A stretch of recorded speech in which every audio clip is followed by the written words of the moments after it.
രാത്രിയിൽ ഉറങ്ങാൻ കിടക്കുമ്പോൾ സിദ്ധു ഒരു വലിയ രഹസ്യം പറഞ്ഞു.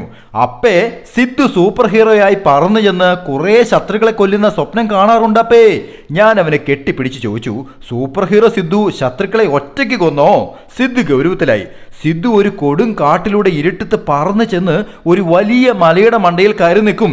എന്നിട്ട് സിദ്ധുവിന്റെ പൂപ്പി മെഷീൻ ഗണ്ണാക്കി പിടിച്ച് താഴേക്ക് ഫയർ ചെയ്യും.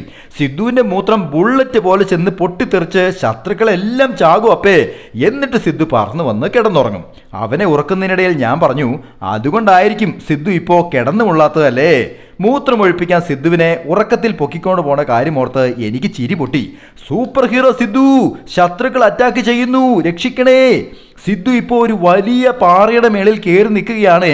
ഇനി സിദ്ധുവിന്റെ പൂപ്പി കൊണ്ട് ഫയർ ചെയ്തോ, മൂത്രം വീണ് ശത്രുക്കൾ ചത്തുപോട്ടെ, വേഗം. പിള്ളേര് കിടന്നുമുള്ളാതിരിക്കാൻ എന്തൊക്കെ കള്ളത്തരങ്ങൾ കാണിച്ചാലാണല്ലേ. Happy drawing, Saneesh Divakaran.